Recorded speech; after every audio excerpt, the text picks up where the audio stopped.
G'day my friends and welcome to Marty's Garden, another live show coming to you on a Thursday now, 9:30am Sydney, Australia time. And if you're here, you're one of the first people to turn up for the Thursday shows, thank you so much for coming. I'm really stoked to have you here.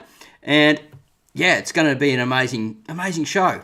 And we've got a really cool topic, is hydroponics, hydroponic gardening organic. And I know this is going to be quite controversial.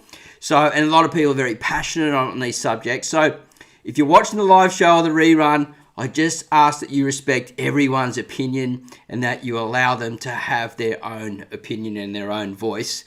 And because there will be a slight debate going on here, and at the end, towards the end of this section, I will be sharing what I think about it.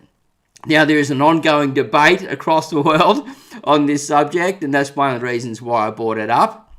I thought I really want to know what you guys think and feel about it. And I've been asking people at my local school where I work. I do the lollipop in the morning where I help the kids cross the road safely, and asking some of the parents what they thought, and even some of the school teachers, to get this extra opinion of what the public thinks. You see, if you look at the future, the history of it all, it's absolutely really amazing. And we're going to be going through some of that very, very shortly. But firstly, I want to thank all the worm wranglers and the subscribers and people who are coming to watch this content and supporting this channel. Thank you so much. We have around about 50-something, so I think 50-something in the Worm Wranglers members area, right through from level 1 to level 3. And that's a great place where you can learn worm farming and organic gardening, raising organic seedlings using worms. Because I'm an organic gardener, organic farmer as well, and I'm very passionate about the subject. I studied it well over 2 decades ago and majored in organics as one of my subjects. So I'm highly passionate about it. If you've been following what I do, you would know that I'm very, very passionate about the planet, about everything that's happening at the moment, and also about sustainable systems that we can actually implement, such as using our own waste to farm worms and create amazing fertilizers and things like that, and save ourselves lots of money and create this really healthy end product, which is really valuable to us because we get to eat it, and then voila. But anyway, what we're talking about this hydroponic stuff. We're going to look at some of the history first, and some of the history that I've noticed, and recent history and past history, and different things to intertwine the two so we can come up with this, so you can get more educated on the subject, and maybe you don't know a lot about it and would like to learn more. But firstly, we're going to welcome everyone that's come into the show. Thank you so much again for being here. We've got Jin Cam, thank you mate for being here. And if you've got a question about worm farming, just leave it towards the end.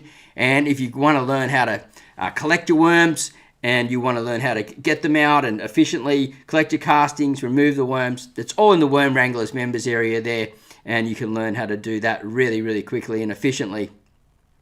So we're going to get across here, and we've got Nathan. Hello everyone. Hello Nathan, and welcome mate to the show. Your airport shuttle. G'day Marty. G'day mate. And he is so glad to be with you today to chat. Thank you so much, and double thumbs up to you too, my friend. Awesome. Terry Browning, hi all, and welcome Terry. Unreal to see you here, mate. And it's really nice to see you here on a Thursday morning. It's a beautiful, glorious day here today. 23 degrees outside, still winter, and it's just like spring settling in. It's really exciting. Ian, welcome, mate. Owain's Worm Farm. Good morning, everyone, and good morning to you. Serge Grows Organic. Hey, Marty. G'day, Serge. Nice to see you here. And remember to click on the thumbs up, Wranglers. Please do, yes. And the more you're interacting and watching the show, and the longer you watch the show for watch time, it'll share it out to more people, and we can get the message out about organic gardening and how I actually grow organically. And, as you know, I'm a worm farmer, and I make all my own fertilizers and everything that way, to use the waste to turn into something valuable. And I think that's a really good way to go for everyone, even in small spaces these days.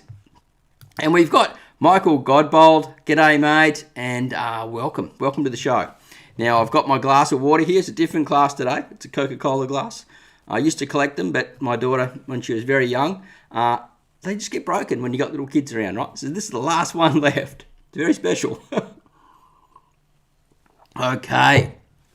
So I've got my notes here because there's a lot. This is super deep, guys. So just be careful. Like I said, don't go overboard on getting too radical in here because people are super passionate about this. And I totally get it. So what I want to talk about first is, so I better make sure. Now, firstly, do you know what it is? So we're going to be talking about this.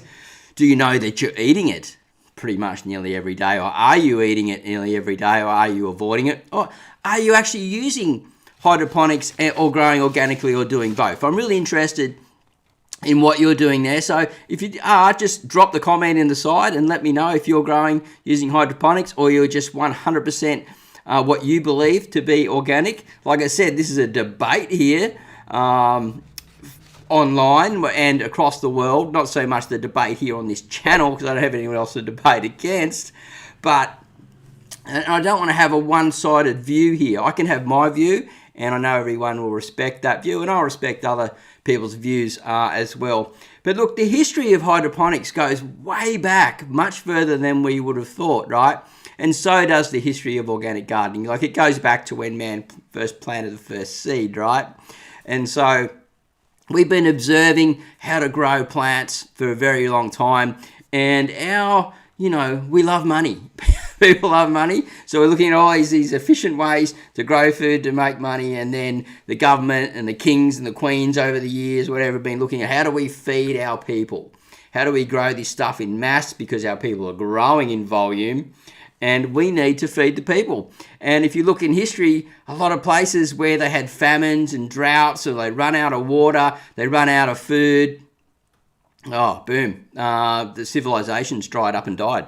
So everything's based around food, and the world is coming into this thing of overpopulate. Well, let's not call it overpopulation, huge population growth. And I've got my notes there for that to talk about that. And these are the things that we're going to be coming against into the future, which is really quite daunting, but the same way, it really gets us thinking. And there's a lot of scientists out there and a lot of people arguing. And at the moment, what's happening is that the hydroponics farmers want to get certified and classified as organic farmers. And the organic farmers are saying, no, we don't want that to happen because if you guys get the prices right down, we can't compete and then we'll be out of a job. So there's all this certification thing. In Australia, you can go and buy something off the shelf and it says organic. It's not classified as certified organic, but it's still organic. When you grow hydroponically, you eat the lettuce at the end. Really, the end product is organic. There's lots of things to look at here to go into it quite deeply. And it's quite surprising, and I think maybe it'll open some of your eyes as well. And like I said, I'm not going either side, but I will share my thoughts and opinions further on down the line.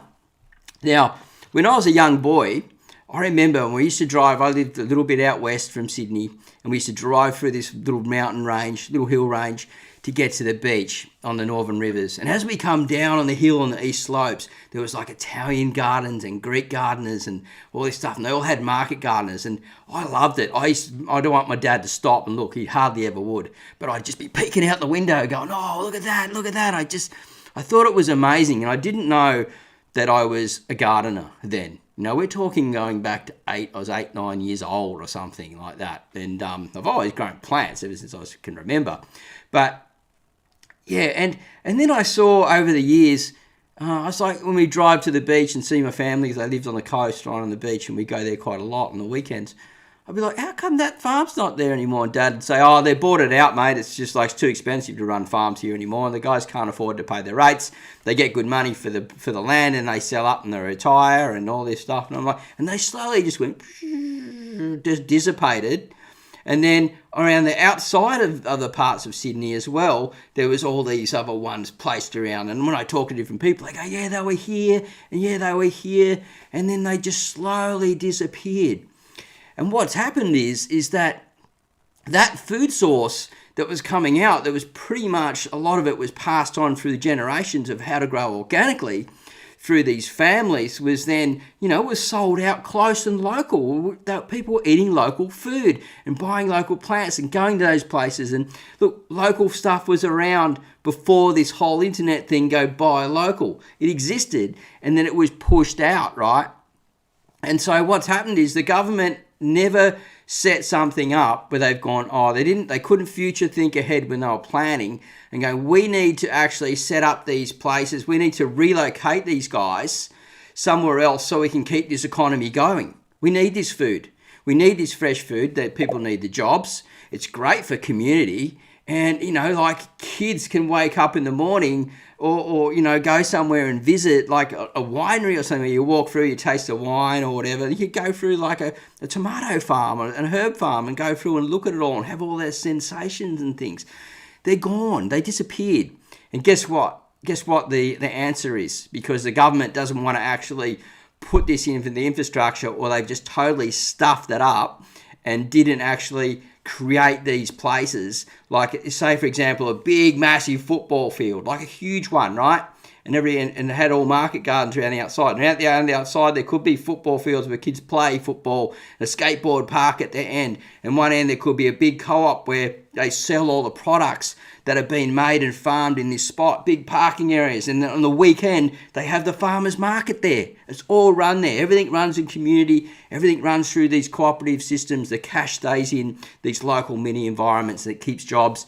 And then all the waste that's used locally in the councils can then be converted through organic systems to be turned into worm cast and compost and then put back through these farms. And they've just got this amazing economy going in every town, basically. So they really stuffed up big time. And so it's up to the entrepreneurs, right, to then come across and go, well, what are we going to do? How do we solve this problem? We've industrialized farming so much with these big, massive machines. We've screwed up all the land, all the earth. We've got desertification everywhere. What do we do? And, we're sending bananas from Australia to Russia. Fair enough, they can't grow bananas in Russia, right? But you know what I mean? Like, they send bananas from Philippines to Australia. It's just absolutely outrageous, right? It's just so stupid. We've just stuffed everything up big time. So entrepreneurs are going, the answer is vertical farming. Vertical farming, my friends, using hydroponics inside the cities, right? So I'll just give you a look. I'll show you something really quickly here. And if I can get it across onto the right one. Cities of tomorrow. Let's have a look at this, if I can get it on my screen. There it goes. Look at that. If you can see that little ghost building, that is a vertical farm. Going to be placed in the middle of a city, right? All done hydroponically. So it's not, well, maybe they want to classify it as organic because they're not going to be spraying and using chemicals and things and that in there. But this is the direction that the world is going, and it's absolutely crazy, right? Because we're running out of space, and basically, the future projection when they actually designed towns and cities didn't allow for this other stuff to happen. They just couldn't see it. And in some ways, I believe it was a big error. So anyway, we'll get back to where we were here. And I need to get back onto my camera. All right. So, really interesting, and hopefully you're sticking with me to sort of go through this story and have a look. I'm interested to hear now, before we go any further into my notes and things, are you just growing organically? Are you just using worm farming systems to grow your food organically? Or are you dabbling in hydroponics as well? I'd really love to know. So let me know in the comments box down below. If you are dabbling in hydroponics, please don't feel that you're going to be targeted. I actually have some here myself. I've had this for years now. This is probably 4 years old, this bottle, and it's probably about that full. I've used it to grow kangkong and a few different other like water type spinaches and things. And this has an amazing history. This is an Australian inventor that created this, and it's created organically first, and then it's synthesized some way to not be organic. So it comes from organic nutrient, then somehow they change it over, because what happens is the organic one, which they could have done as a certified organic product, didn't work as well as a synthesized product. The roots don't take it up the same, right? So because we don't have this, the fungi, the microbes, and all that type of stuff all working and talking together to uptake nutrients, right? So it's a total different thing that passes through water and then the nutrients uptake. So please don't feel that you're being attacked if you do use hydroponics. I'd love to hear, and I'm considering using some myself. In YouTube, there's a lot of organic gardeners that use hydroponics. Like I said, I'm going to share my thoughts on it more as we go on, but I just sort of feel, it's a hard one. It's a really, really hard one, and it is a new topic for many, as Owain's Worm Farm is saying here. And I really want to get across, so you get the best information that you can, so you can make a choice if you want to use both, or you're just going to go one direction or the other. Generally, worm farmers usually take the more the direction towards organic, because we love the concept of farming the worms, using our waste and turning that material into an amazing fertilizer, which I believe is the best fertilizer on the planet. And still, we haven't had the scientists really look at it heavily, as far as I know of, towards vermiponics, to turn it into organic solutions. Or maybe they have, and maybe it's like these Aussie guys here, and they're finding that this works better as far as a water product goes. So we're talking just water, no soil, medium, or anything like that. Just a liquid, a plant growing in liquid. Okay, so, hydroponics, I've always been into organic growing, so I'll be listening careful about hydroponic growing to learn about it. Yeah, cool. That's really cool. I've dabbled in it off and on over the years, and even the stages where I've done quite a lot of it at certain stages, and it's never really grown on me, but we'll see. We'll see. Terry Browning, what is the difference between hydroponics and aquaponics? Well, aquaponics is using the fish, so it's nitrates and nitrites and nitrates that are converted over through the fish manure, through the ammonia, and it goes back through the system and goes through filters and things, and then turns that manure from the fish into, I think it's a nitrate, I believe. I always get it wrong, nitrites and nitrates, and then they can uptake it and use it. So it's really, in a way, it's another form of. They used to do aquaculture, right? But aquaculture is really bad for the environment, because the water that's flushed out is toxic. It's really bad, right? So aquaponics is a cleaner way to do that, and it's got a huge future. There's no doubt about that. So, and hydroponics is made from other types of, like I said, this one here is made from some organic product and then converted over to some type of synthesized product. Now, with hydroponics, they can actually, it's a cleaner way to grow in a lot of ways. And that's something that we'll discuss in a little while. So hopefully that answered that question. G'day, O'Donnell's Aussie Homestead, our moderator here today, and welcome, mate. And I'm sure you're going to enjoy this education here. Maybe, who knows, you might even start doing some hydroponic gardening. Hydro is a Greek word for aqua. Yes, I've got that in my notes. Well done. Is Latin for water. Apart from that, I don't know what the difference is. Okay, so aqua, ponics means labor, means work. So aqua is water in Greek, and ponics means labor. So water labor. I don't know where that comes from, but there's an amazing history, and we're going to be bringing that up very shortly. So thank you so much for sharing that. I love that type of stuff. Working but managing to find a minute to pop in. Cool. Good on you. Vanessa, yep. So, for you're using some hydroponics. Is that right? Yeah, good on you. It's nice to see you here, Vanessa. Thanks so much for coming, and really would like to hear more about that answer for yep. Are you yes for hydroponics, yes for worm farming, or I'm doing both? That would be really cool.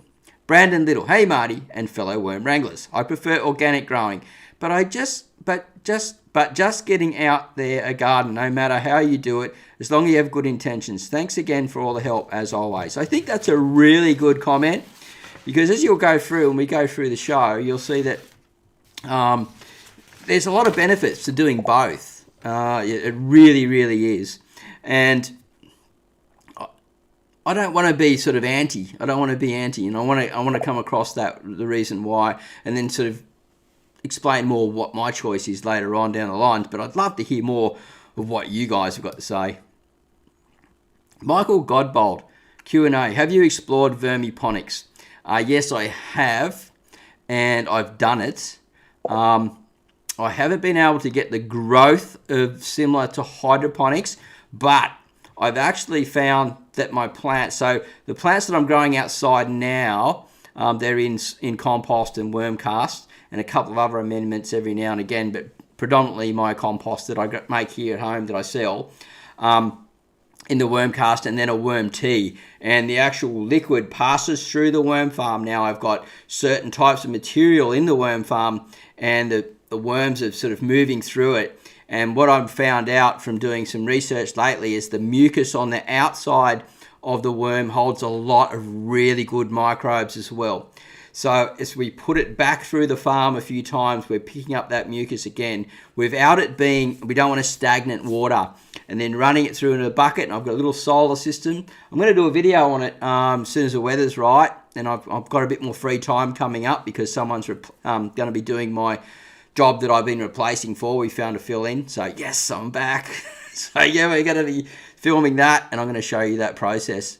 So yeah, that's my form of vermiponics, and it works a treat. It just, I don't know if you're going to get the speed that you'll get out of hydroponics, but man, you'll get the growth, the taste, the flavor, and the health, and all the benefits that come with it of the plant protecting itself from pests and diseases, and really good shelf life. And I'm preparing at the moment to grow a lot of my microgreens and herbs and things that way. And I've got one restaurant I think lined up soon. They've been asking me for about a year to supply them, and I'm thinking about doing it. I'm just about there. So yeah, I'm doing it through a style of vermiponics, but it's not going in like a cracky method where it's just growing in water. It's just my fertilizer that I'm using to do that in the water, but I don't use as much soil as what you would normally see, and hopefully I'll get time to film that and show you guys if you're interested.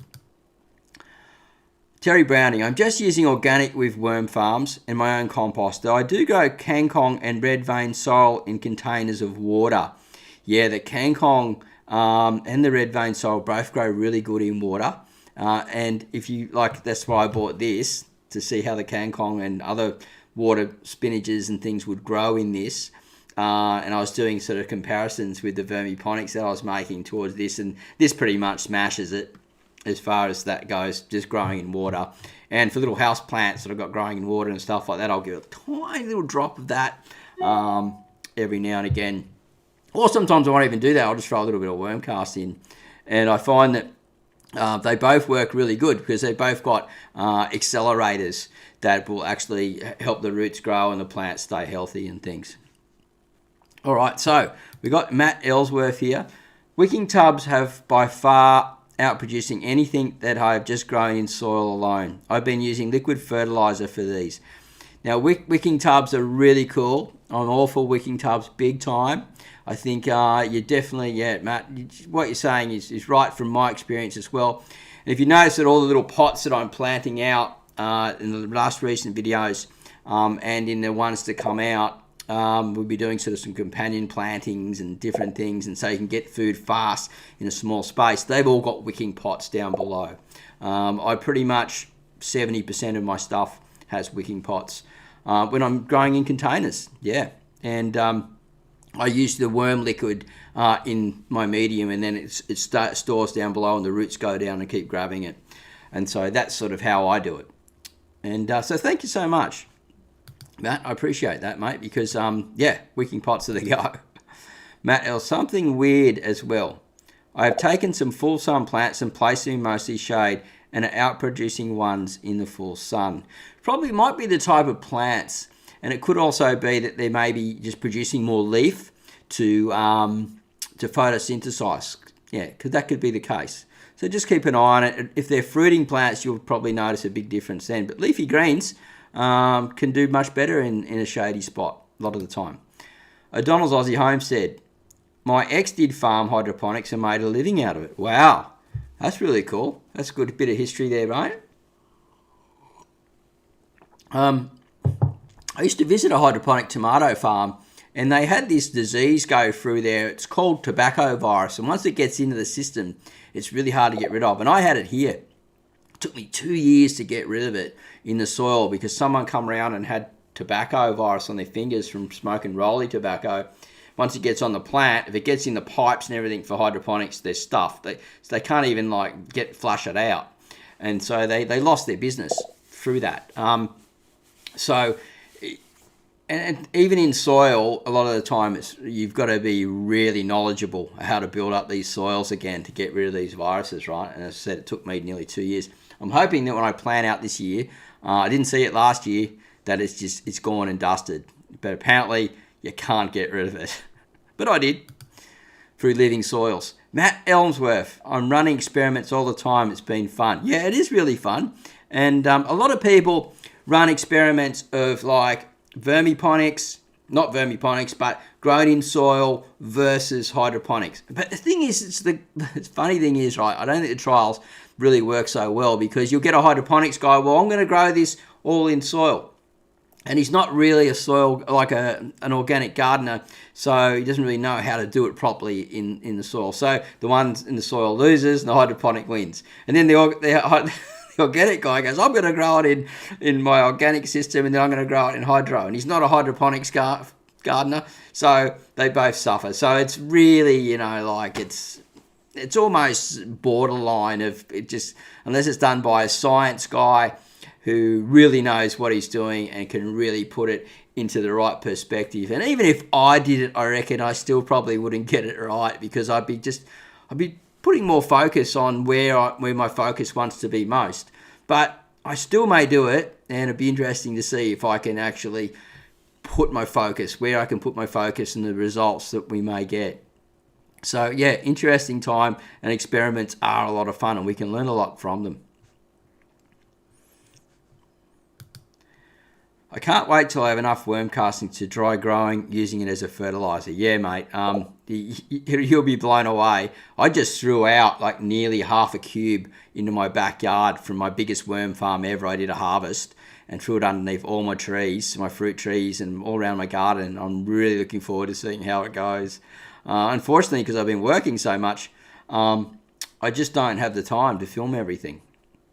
Lisa, I have an aquaponics system going and I find worms in it. Yeah, that's really awesome. And you can release your compost worms into there, Lisa, if you've got extra ones. They'll go through and eat the old roots and things like that, and they'll breed in there and stuff. So yeah, give it a go and let us know.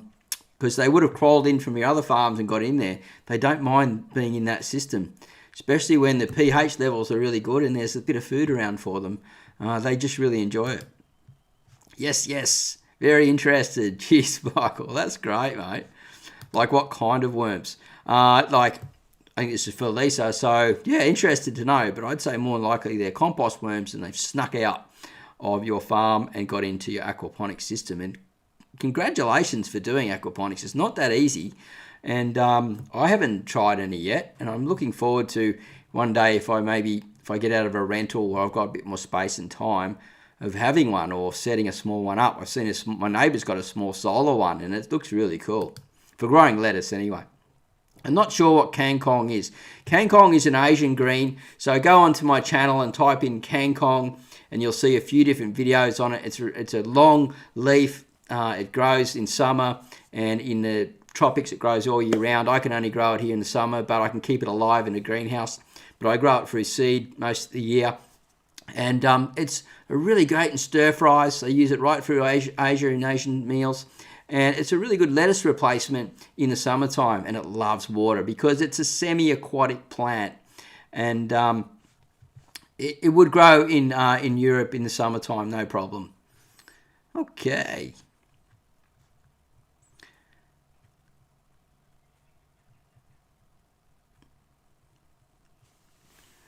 We've got a question here. I'm going to fire this away. So keep any questions more towards the end for the Q&A, but this is a question related to this. So I'm just going to fire away on this one. And when we do put a question, we just put a Q. Then I'm going to go through this list here and talk more about, because I want to know, firstly, before I go through the list, I want to know, would you say that hydroponics is organic? I just want a yes or a no. That would be really good. And you can put like just put a yes or a no and put a little brief description there. Remember, you're not going to be judged in any way. Your choice is your choice, and I'm going to be sharing mine as we go on down the video. My question from Kerpow is, indoors under lights using cocoa mix with worm castings and Searles 5-in-1 with sea salt for vitamins.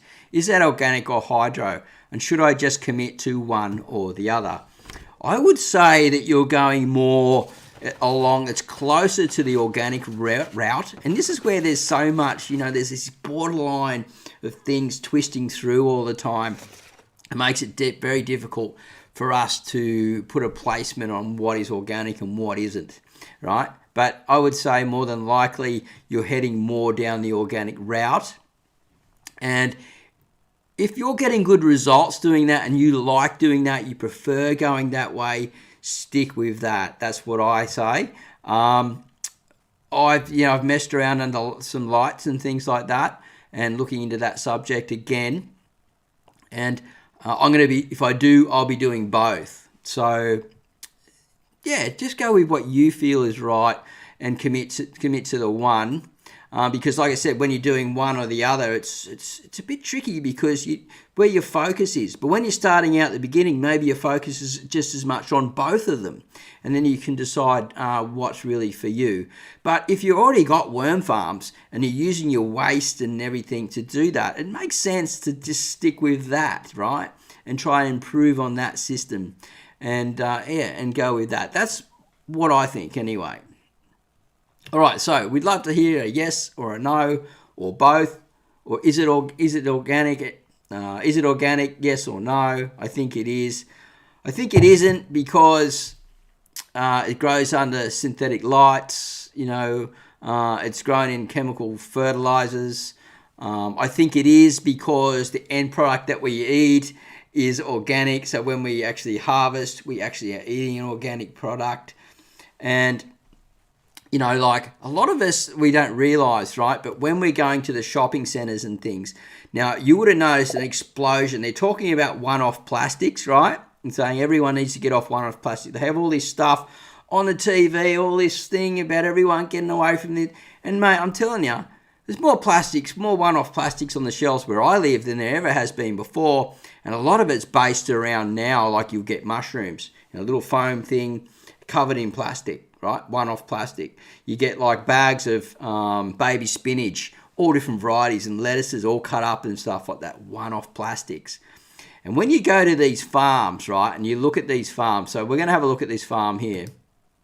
This is not organic, this is a vertical indoor farm. And what I'm going to do is I'm just going to pull up the camera here to share the screen for you guys. This isn't indoor farm. This is what they look like. This is the farms of the future, right? Like I was showing you before, the big vertical ones are what they're looking at. But the thing is that they're actually like, by the time it comes out of this, and they're talking about their footprint and they want to go organic and all this stuff, and they go, we want to be certified organic, and then they're whacking it in these plastic bags at the end of the day, and you're going, hang on, man, I'm going to be throwing that piece of plastic crap out, and I got no choice to go and buy a bit of lettuce that's open lettuce like it used to be in a box. It used to be open lettuce, and you get the tongs and you put it in something, you can make your own choice of how you wanted to do it. Now we don't have any choice, and these guys are the ones that are pushing it, saying, yeah, like they're saying, yeah, we want to go certified organic, and you watch their videos at the end, they're like one-off plastic, thousands of them just going out the door. You just go, hang on, man, where does this lie and where does this stop? I have trouble with that myself personally. So there's my little rant there, but I feel that that's really a big thing, right? And so we need to put that into account. Okay. I'm interested in what you guys have got to say. I just, it's not all about me here. It's about you guys, really. I want to know. Kapow. Hydroponics is inorganic because most hydroponic fertilizer is synthetic nutrients bound to salts. It's not the best way to feed plants, in my opinion, but you can get better yields easier. Yeah, that's the thing, right? Some plants, such as lettuces and leafy greens and things, can grow much faster. And this is what they're saying. They're saying, right, we're using less water. We're using 90% less water. We don't use any chemicals to spray on out for pesticides and things. And when you do, like I studied organic gardening, right? And you've got to when you actually apply, it's really hard to get certified. And one of the things they look at is how much chemicals are in the soil and what's going on the plants. And they run all these tests and things. And if you have a big farm, you have to have these windbreaks if someone's next to you spraying some type of pesticide. And none of that pesticide can reach onto your plants or whatever you're growing if you want to be certified. Otherwise, you won't get certified even though you're doing everything right, but your neighbour's spray drift's still getting over. We'll see that because they can close everything in and everything's sort of like running through robotic systems, and they're coming in with their white coats and their lab stuff and everything like that, and lights are going like this. It's like, okay, well, our stuff doesn't have any sprays on it. So it's really, really fresh and really healthy. Again, we go, okay, that is super cool, right? And this is where the debate goes across, because then you've got these big, massive farms, right? Huge ones, industrial farms. They're putting everything out. Everything's getting nuked. We're eating that, man. These are not organic farms, right? And we're going and getting that off the shelf, not thinking twice about it. But then we're grabbing the hydroponics, thinking, that's hydroponic. I don't know if I want that. But I'll eat that potato there that's been just sprayed with whatever we don't even know about. So our choices are really we're not educated to know sort of which way to go. And to be honest, the hydroponic food is probably much more healthier and less pest sprays and things on it than the other food is. So if there's a lettuce that's been growing that's not organic and it's been growing out in the field, and then there's a hydroponic lettuce that's been growing indoors that's had no sprays on it, I'm going to grab the hydroponic lettuce. That's the honest truth. It's traveled not as far. It's got less food miles on it generally, and it's shelf life's longer, so it hasn't lost its shelf life through nutrition, and it's got less crap on it. So I'll actually go for that. And you wouldn't think that someone like that would do that, but I understand food and I understand agriculture. That's what I am, an agricultural horticulturist, right? I understand how these things work. And it's scary, man, I'm telling you. Anyway, let's get back to where we go here. Brandon Little. Both, depending on the inputs. Correct. Very correct. This is what I'm saying. There's this borderline crossover going over the whole time. And in some ways, no one's wrong and no one's right. Yes, it is if you're using liquid that is not synthetic. See? Yeah, pretty much the same question. Hey, Marty, been looking at bokashi. Do you know anything about it and can you add it into worm farms? Yep, you can add it into your worm farms. No worries, mate. So just right at the end, just add that end material in and put it to the side of it and just do some little observations and see how they go, but no probs. James Coates, I run a hydroponics at home at the MO. Only use worm tea and seaweed in it. It seems to work well. Really cool. See, there's a lot of people doing that. And like I said, I've done sort of some of it as well. And you'll find that you get pretty good results. But when it comes down to like farming and they're talking like, 5 to 10%, 20% difference, this stuff is what's going to grow it faster and they can get a product out quicker. They're going to go with this. They don't care about that. You know what I mean? But as home gardeners, we can make a decision. We can make a choice. Go, what's best for us? And, like James, you've obviously made a choice. And I reckon that's just awesome. So it must be highly liquid. You must be oxygenating it quite heavily and coming out with a really good worm casting to do that. So that's absolutely brilliant. Owain's Worm Farm. Would worm tea work as fertilizer in hydroponics? Well, as I said, they've tested it, and you can see some guys on YouTube doing some vermiponic stuff, and sort of works, but it just doesn't have the uptake in the nutrient of the water. Because remember, worm tea is really, it's a biology bomb, right? It's got nutrients in it, but it's uptaken through the good bacteria and the fungi and everything. We're bringing the soil to life and bringing this photosynthesis down and making this organic pump that's going up and down, that's sharing sugars and everything like that. So it's a totally different system.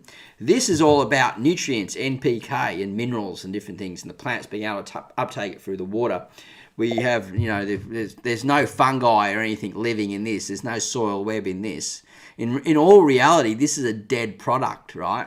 If we're talking about living food. But at the end, when it comes out at the end, we've got a living food. So it's really, really daunting to really start thinking about it. But at the end of the day, we're all eating this stuff. If you're buying lettuce off the shelf now, you're eating this. Guaranteed. That's how they farm it. There's very rarely you'll get, unless you live sort of in a country area where they've got some local stuff that's still going on the shelf, right? And Matt Ellsworth, I don't mind the growing of food indoors, but I don't like the idea of GMO plants, which that there are big companies are headed. Yeah, really scary stuff. Another topic altogether for sure. That really does worry me as well. But, if we stay educated on that, we can know which way to steer away from it and make our own choices. And our choices, the dollar is what speaks, what grows, right? So if people don't buy it, and they just won't make business out of it. But unfortunately, most people don't care, and it's the way the direction's going. Even for hydroponics is going to morph organic gardening in the years. It's had 100% growth in urban organic gardening at home in the last year since we've gone through COVID. It's just absolutely going ballistic in the States. And a lot of people are getting these little home systems for food security. And the easiest way to do it and the cleanest way to do it is a hydroponic system. And in some ways, it's better than them going to the shelves and buying this stuff that's been sitting there for 2 or 3 days, and they actually see and grow and handle their own food. So, as I said, it's highly debatable. But I really feel that the gardeners, the farmers that are doing it, and I want to share this now because I said I was going to share it. I really believe that the farmers that are growing hydroponics and they want to go certified organic, steer clear of it. They shouldn't be allowed to do it. It's synthesized. It has nothing to do with a living, breathing soil that puts carbon back into the soil and that actually repairs the earth, right? So for me as an organic gardener and, studying organics and being involved in organics for many years, the method of, it's got to be a compost there. It's got to be an organic product, something that's living and died from the beginning to the end to be organic, right? So it's got to be something that's lived, that's been alive and then processed through. And that's just my point of view. And I know that most organic gardeners and farmers agree with that point of view. But the debate will go on in the States, and I believe it may even be going to court as we speak. Terry Browning. Here we go, Terry. That hydroponics bottle, is it organic? No. This one, it was made from, so the story is it's made from organic materials and then it's turned inorganic somehow, right? You see it's made in Australia. And this is like a really popular one apparently in Australia. And I've used it, and man, I tell you what, the plants grow like bonkers in this stuff. This is only, so it's got minerals and active amino acids, and that's what I really liked in it, because when you've got like amino acids and things like that, you're getting closer to what you would call an organic product. And it's got things in here that plants need that you wouldn't get out of other sort of hydroponic solutions, right? But I would class this as inorganic, but it grows plants like crazy, especially leafy greens. Now, this is the one for just growing the leaf, and then you've got another one to A and B, and the B is for growing your fruits and things like that. So you mix this one first, use this one, and then you add the other one later on when you're going into fruiting. So if you're going tomatoes or strawberries and things. Now, on my list here, the Japanese Grow Masters. Now, if you know anything about Japanese gardening, right? They love it. They're full on obsessed with perfection. And I love that about the Japanese. And they sell things like these amazing cucumbers and stuff, and they have these farms where they pick just the best produce and they sell it in these perfect little packets, and you'll pay like $50 for one type of fruit or something. And they have these amazing strawberry farms, and they're all organic, and they do it not organic, they're all grown with hydroponics, right?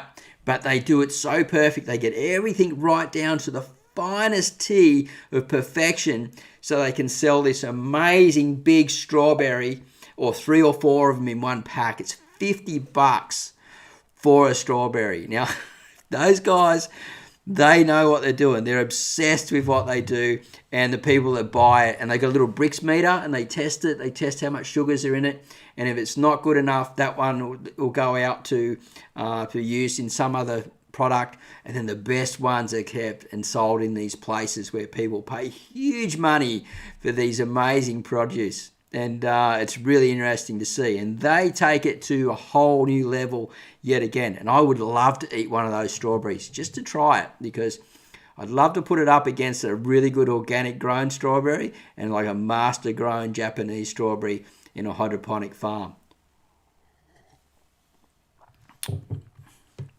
Michael Godbold. One of the reasons I'm worm farming is to restore my soil and food web on my small property that was poorly farmed. And look, I'm all for that. As I said, I'm into sustainable agriculture. And I think it's one of the, well, it's not, I don't think it's one of the best. It is one of the best ways to actually start restoring soils, as well as cover crops and understanding land management and, understanding about, flora and fauna, stuff like that. And, planning out windbreaks and things. There's so much to it. But the worm farming and repairing the soil web over time, and also, having enough sort of growth to cover our soils from sunlight and erosion and things. There's a lot to it, but worm farming should be, if you're restoring farms, worm farming should play a huge role in that. So thank you, Michael, for sharing that. And that's really, really interesting. And if I was to go out, like when we talk about this, what we're talking about, these vertical farms, is small crops like strawberries, some tomatoes, some cucumbers, some lettuces and things. You can't grow out and grow on a big avocado tree. Well, not yet, right? It just wouldn't end up being viable. But the thing is, when I first started on my avocado farm that I was managing, it was an organic farm. It shifted over to that later on. But I used to hate throwing out these synthesized chemicals. I absolutely hated it with a passion. And, we're throwing out petrochemicals for the leaf growth, certain times of the year, and then just before fruiting, 6 weeks a year before the flower set and stuff, we're throwing out this other one. And I knew I was poisoning the soil, but it was like there was no other jobs around, and I just threw out as less as possible. And I used to pile on all the wood chips and organic material around the base of the trees, and the trees looked absolutely shocking, like messy and stuff. But I pulled that farm around, and even to this day, the owner said, I still don't know how you did that. And because I was dodgy in the books all the time. I wasn't doing everything that they asked to do, and I was using more organic methods, even to the fact where we weren't spraying the chemicals in the trees.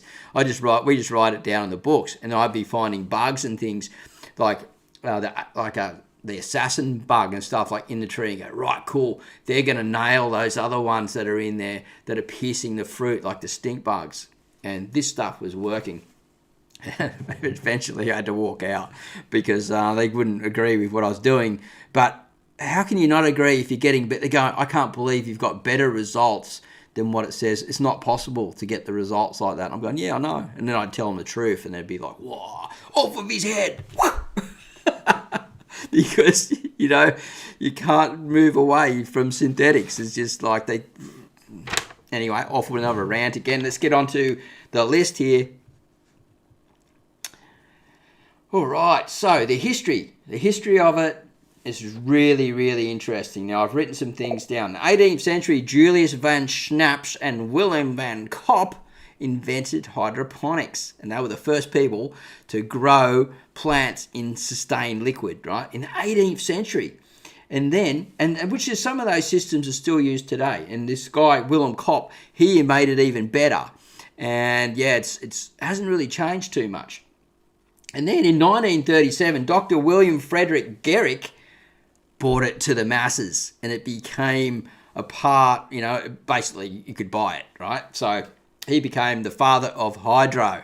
Who would have thought, mate? 1937, right? And I remember it got commercialized by Lawrence Brooks, So 1937, he was the father of hydro and really brought it out to the public. And then it got commercialized in 1976 by Lawrence Brooks. And now it is expected to be worth $27.29 billion by 2022, which is like just around the corner, right? So absolutely massive, absolutely giant. But who would have thought that it goes right back to the 18th century?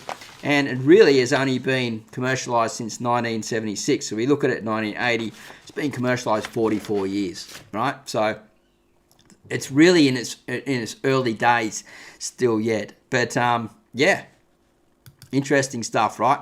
DC, don't panic, it's organic. Check your spelling of panic, lol. Great information. Yeah, running in a real hurry this morning, getting to work and all that stuff. But what have we got here?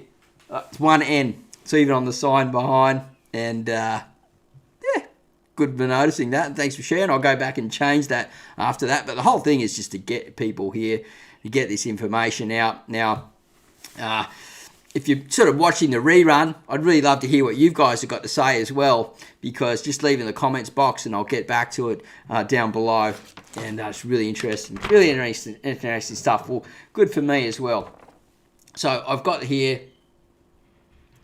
okay, so we've talked about, like the new farms of the future and things like that. We talked about agricultural being, big business agricultural being pretty toxic, and it's a cleaner way to farm and eat.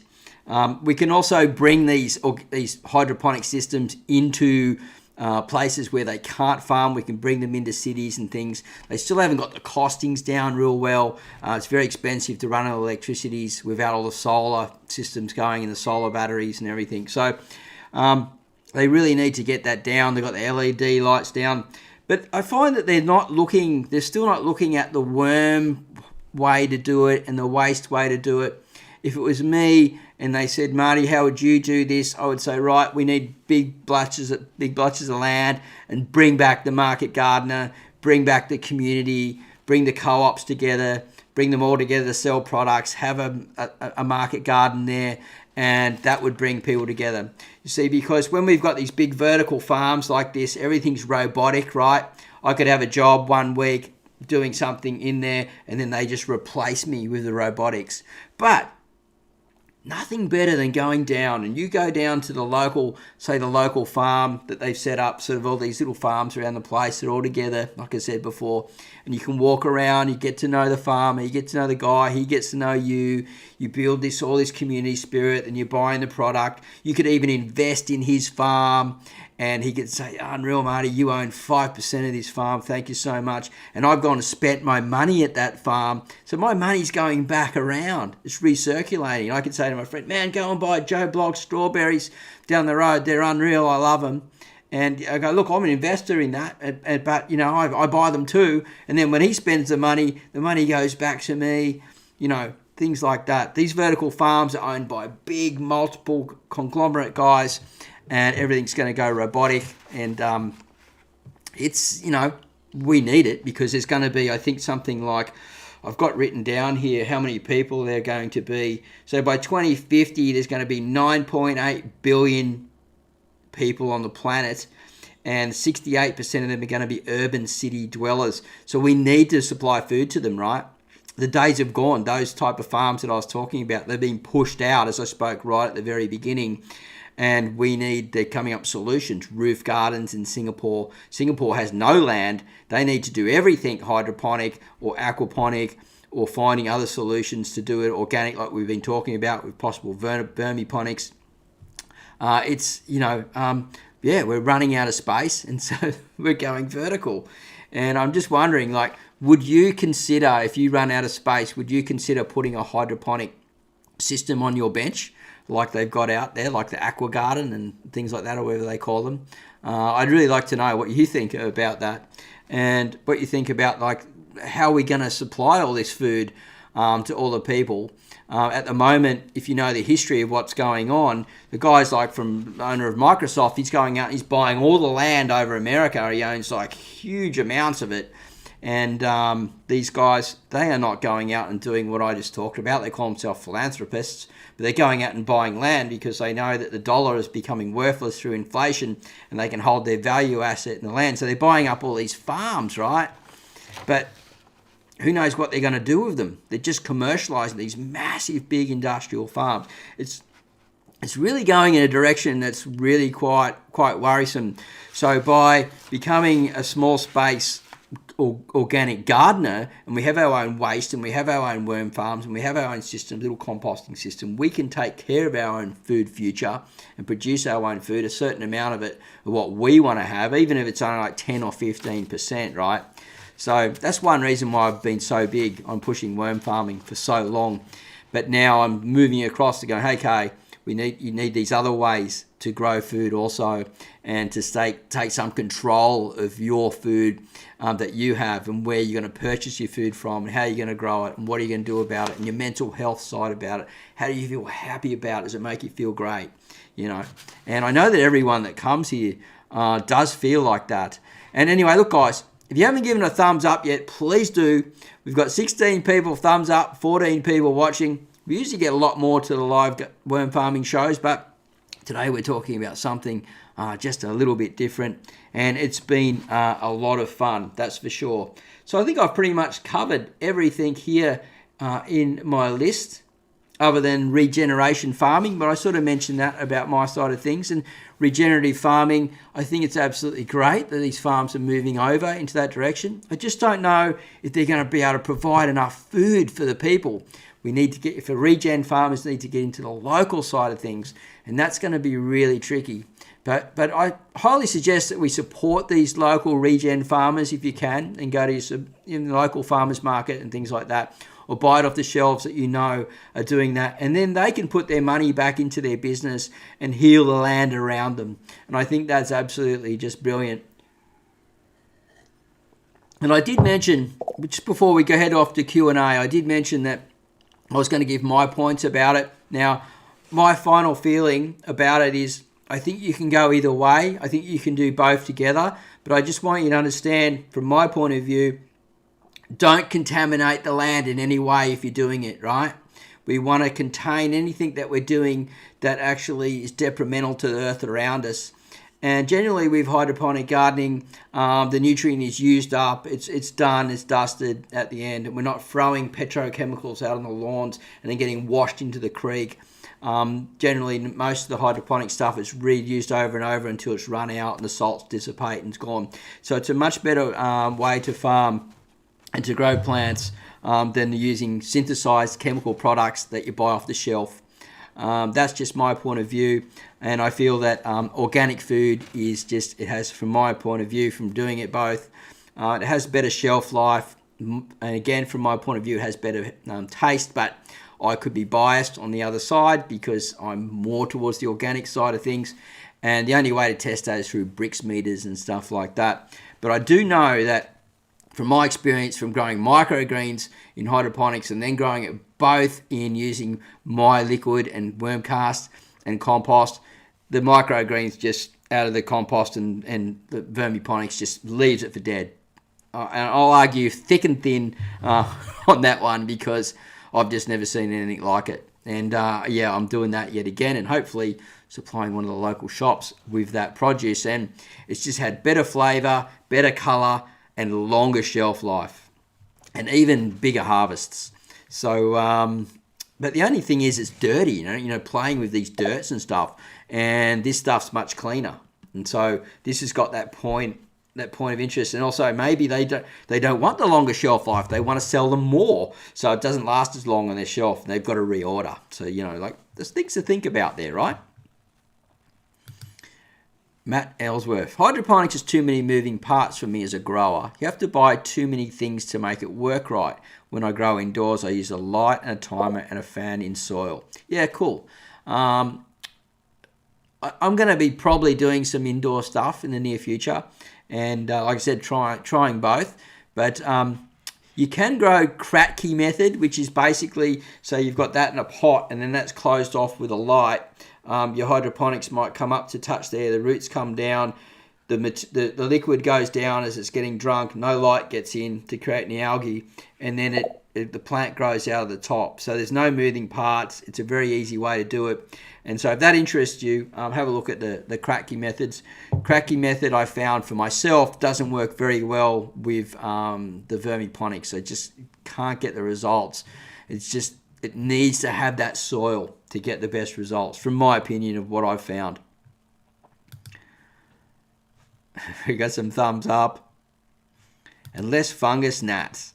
And that's why I love hydroponics. So yeah, so you can enclose the system and you can keep out, pests and things like that. And some places, like, you could be, say, for example, you have a garden and, like, I'm really lucky. I've got a really nice lady who lives behind me, and she's a gardener, and she does most of her stuff organically, I think.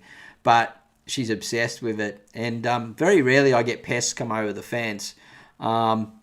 Because if you've got someone that's doing something a certain way and they've just got massive amounts of aphids in their backyard, or scale, or white cabbage moth, or caterpillars, easily they just fly over the fence and you're stuffed, right? And then you had it. So if you bring something indoors and you can control your environment then, or you live in the city in an apartment and you want to put something on your, like a little space that you've got, it's nice and clean, that works really good. And I think that's the way to go if you're using that way to farm. And like I said, hydroponics has taken off for urban hydroponics indoors 100% in the last year, and it's going to keep growing up. I've been speaking with some companies about it and the growth rates that they're getting, and yeah, it's going vertical. It's the future, and so people are going to be heading in that direction. And as we have less space in just apartments and things like that, to be honest, I would probably do that if I didn't have a little veranda. I've had a veranda before and I grew everything organically on the veranda. I had the space. But if I didn't have any outdoor space, I'd probably have to go organically because I want to have my own food. So it's just food for thought. And like I said, this is all just my opinion, right? And as an organic gardener and as someone who studied organics and been in the field for quite some time and dabbled in a bit of both. So I was mentioning a few times that I've sort of like got these grow things. Well, I'm going to grow some kangkong in this summer coming up again, and maybe do some comparison and see how it goes. Really fast growing plant. And when you put the cutting in the water, within 3 or 4 days, big massive root system. It is just an insane plant. It grows so fast. No wonder it's illegal in some parts of the world, but it grows so much food. And if you want to know how to grow food really fast in summer, kangkong is the way.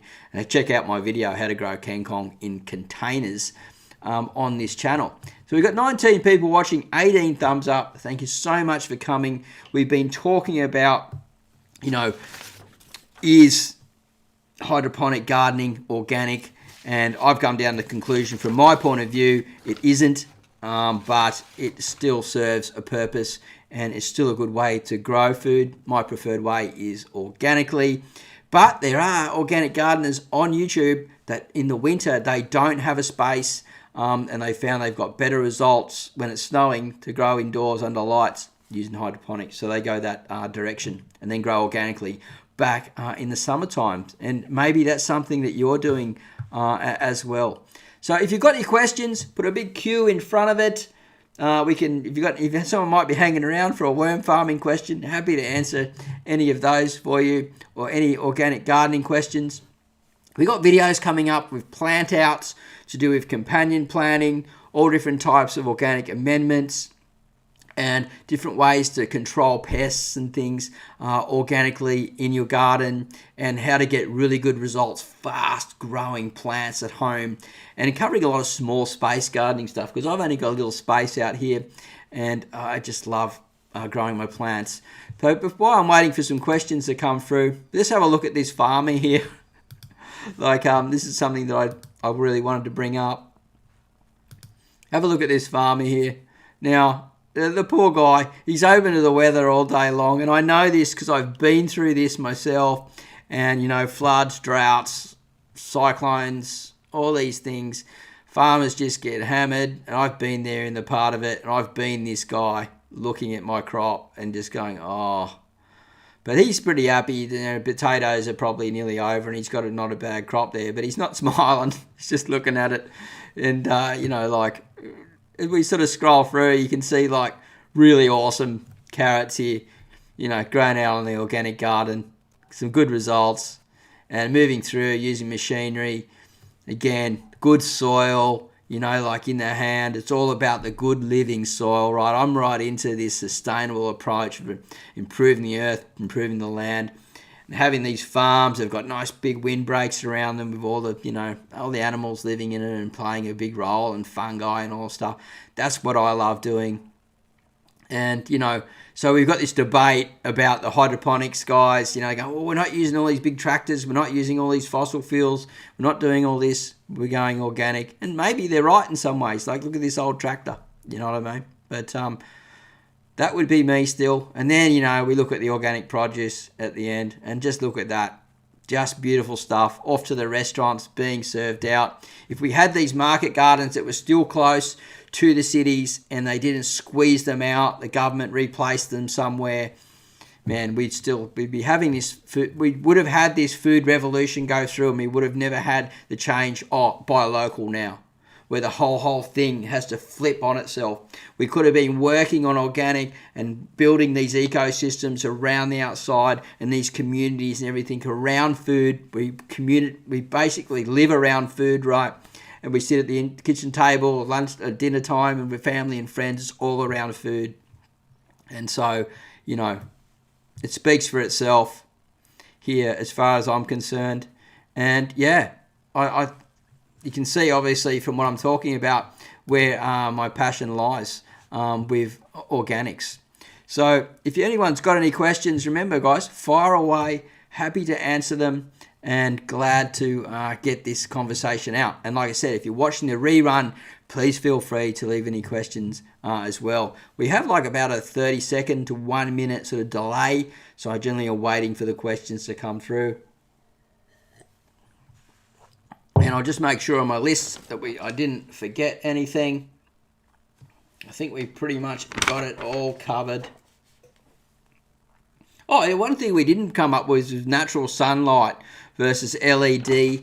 I'm really interested in your thoughts of what you think about natural sunlight compared to like synthetic light, and if you've had any better results or you prefer to just doing the natural sunlight.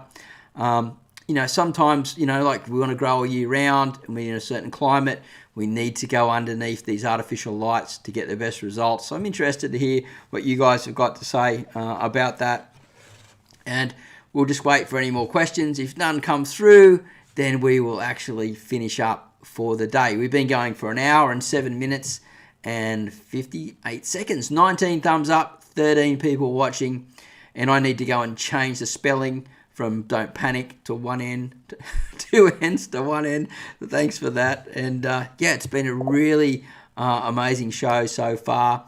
And if you've got a question, just put a Q next to it and I'll happily answer it for you. AJ, how do you know when your compost is ready to give to the worms? Don't want it to be too acidic. Love all the info, Marty. Okay, so if your compost is coming out of a compost system into the worms, it can be 2/3 done. If it doesn't smell sour, and you know you've been putting enough carbon through it, highly likely it won't be acidic. Just put a bit of eggshell through it, crushed eggshell, a bit of dolomite, something like that, just to sprinkle anyway, and yeah, you'll be fine. And then you're creating a really good bedding, and that's the best bedding for making a vermiponic system is a composted bedding. And then even if you can add some manures that have been composted as well, feeding some manures to the top of that, and then putting the water through and allowing it to go through, flow through at a nice, slow, steady space. And then if you can, oxygenate it and give it straight to your plants, or put it through a few times and then go that way, and you're creating one of the best fertilizers. And I prefer that way over sort of like over this sort of thing, because I can control that myself and I can make it at home And like I said, as soon as the weather's good, I'm going to film that and show you guys. And there's some Aussie companies that are doing just that. I've been doing it for years, but they're coming up with the science now and going, yep, it's not called worm wee anymore. Worms don't wee, and that's all they say. And they go, it's because of the mucus around the outside. It just has billions of microbes, right? And so not only coming through the internal stomach and through the good bacteria attaching onto the worm cast, which is absolutely brilliant, it's also the mucus membrane on the outside, which is sort of similar to inside our mouth, that is washing off the worm each time and sitting in the material. So when we've got really fresh worm castings, that mucus membrane would still be through the casting as well. And I believe that it would be probably on the outside, because we have a mucus membrane on the outside of the worm cast, and I bet you that good bacteria is on the outside of that too. And it's like we're still getting groundbreaking stuff really with working with worm farming. And I wish that I could get out on a big farm and have these big setups. If someone would pay me to do that, I'd just love to do that and help them do it. Couldn't do it for free because then I'd just go broke, but because I don't have enough money coming in to do that. But yeah, YAS, your airport shuttle. Question: use your protein-based recipe for an end-up and coming worm bin that has 45% adults, 30% juveniles, and 25% wisps. This food has moved the population to greater, faster health. Wow, that is really cool. Can you just drop in what video that was with the protein, just so people know and they're reading that, and then they'll check that and head that over there to the exact one. There was only a couple of videos made on that. And yeah, so protein fertilizers works really good. Not fertilizers, protein food for worms. We can build up our populations, then we can actually make more worm cast and worm tea and things like that, and turn over more material much quickly. I think I've got probably close to 500,000 compost worms in my windrow now. It's just been going absolutely ballistic. And I sold some compost the other day when I was selling it to my friend who grows these fruit trees, sells fruit trees. He bought 10 bags, and I was digging it out, and it looked like about 40 to 50% worm cast through the whole lot. And I said to Matt, mate, you're getting the bomb stuff here. I said, this needs to be blended with some other material, because they're basically, you're buying a $30 bag for $10. You know, like, it's just so good. And the more worms that you have, the more they go through the material, and you just end up with better compost over the time. Until you get so many compost worms and they're coming out of the worm farm, you need to start another one, depending on what you're doing and how you're worm farming. But if you can get to the maximum load of worms in your bin before they start wanting to get out, then you've got the optimum result. And then you add another level, and then you've still got that really good liquid coming out through the bottom. And so, yeah, unreal stuff. Is the nice a week? I don't know. Is the nice a week okay to apply amount once a week for my avocado pods? Can you just make that question again? I don't really understand that. Sorry. Nice a week. Yeah, I need to get that one again. Maybe just rewrite it out again. So much good info, Marty. Yeah, well, thank you, Michael from $1 Aussie Homestead. If you're into homesteading in Australia, go and check out Michael's channel. Good dude. And he's doing a lot of stuff with rabbits lately. But I might give him a call a bit later on if you're free, mate, if you're not too busy. And thanks for the advice, Marty. Well, you're very welcome.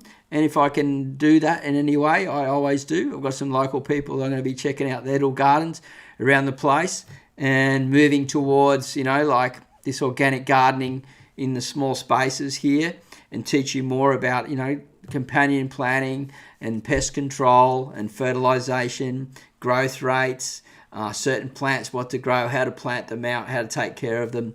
So you can actually get really good results in your garden. You don't need a big space at home to grow food. As you can see, my container gardening videos, the plant out ones that are recent, you only need small containers. You can get quite a lot of food. You'd be blown out, and especially with a few trays of microgreens, which we'll be doing in the future and showing you how we mix them all up to grow a lot of food in a small space. You'd be really, I just use worms to do it. But I've got some other amendments and things to show people that don't have access to composting worms or don't like composting worms. Not everyone likes them. Different options that they have as well. So I'm trying to blend them together to try and help as many people as I can. Got to go, Marty. Thanks again. Love all your content. Thanks, Matt, and appreciate you coming, mate. And good luck with all those, those systems that you're using. That's just absolutely brilliant what you're doing there. Top stuff. And have a good day, man. And go catch a fish for me, man. Love it. AJ, can you give your veg garden too much worm castings? Trying to save money and not buying bags of compost. You can. You probably, what you need to do, right, is just don't let the whole... So your worm farm is basically, it's a composting system. So you can pull out that whole bedding and take your worms out. You can learn all that in the Worm Wranglers members area, how to do that. But you can take all that out when it's 2/3 done and then use it then. You don't have to wait until it's fully processed to use it. But if you're using the worm cast as an end product, so final, when the worms have gone through everything and it's worm cast left, just worm cast, 10 to 20% is all you need. Anything over that, you can actually go backwards and your plants won't grow as good if you go over it. This is what the science is saying. And from my experience, that 10 to 20% works really well. And then putting it through layers works really good as well. But if you're trying to save money, just wait till it's half done and it's sort of like all fluffy and light and looks, a few chunky bits and that, and just use it like that. Just get the worms out of it. And I do it like that quite often, actually. So hopefully that helps. And it'll save you some money and you'll still get growing. You can do that in containers. You can do that in garden beds, all types of stuff. My windrow is actually designed in a way where you can be used in garden beds and in container gardens because the structure's still blocky and all the material hasn't fully broken down. If it was all just broken down in a full worm cast, it wouldn't be as good. People would be using it as like an amendment for fertilizing instead of a material they can just grab it and just put a pot and just grow straight in like I do out here in my garden. So hopefully that helps. And we've got another question. Is once a week in small amounts, is this food okay? Yeah, it's fine. You can actually do like, I think when you're fertilizing, you can do more regularly if you use smaller amounts. It's just nitrogen really, or if you're using too much of one thing, it can just be a waste. So when the plant's like in really heavy growth period, you can give it a little bit more. When it's sort of like slowed up a bit, and it's going a bit more dormant, you can do a bit less, things like that. All right, so we've had a great show today. 16 people still watching, 21 thumbs up, and it's been really great. Thank you everyone so much for being here. What I want you to do is please say goodbye to people in the box in here, in the chat box. People come to watch the show and be involved in things. And, we've got lots of videos coming up on organic gardening here. There's lots of worm farming. There's hundreds of videos on worm farming in here already. And I'm not going to go over and keep repeating myself. The contents that are there. So we've taken the next extension of using all this organic stuff to grow amazing plants, take care of our food future, take care of our health, our mental health, and the food that goes in and out, and save us a lot of money at the same time. You can save a lot of money by growing organically and doing it at home. And the only thing is your time, and the time is beautiful anyway, because if you like getting your hands in the dirt and growing something amazing and then eating it, I don't think there's much better than that. I don't know. There's a few other things that come close that I can think of, but it's up there for me, and I'm sure it's up there for many of you also. So I'm going to put some music on, and we're going to head into the end of the show. Thank you everyone for coming. Please say goodbye to everyone here. Please say goodbye to me. I'm going to send it through and put it up on the screen here for everyone. And we're going to play our theme song. Beautiful song. All the birds are making homes inside the evergreen. The air is clear with our loved ones close. You can pick out every star without a telescope. So beautiful to see how we have changed. In time, everything we lost comes home. Give that I will grab onto your arm.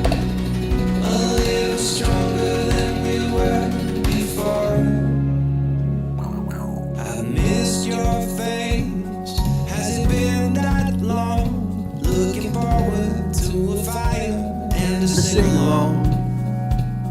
Let's stay the same as the children grow. Teach them all the simple things we thought we used to know. So beautiful to see how we have changed. In time, you know, everything we lost comes on again. You too. Blessed week.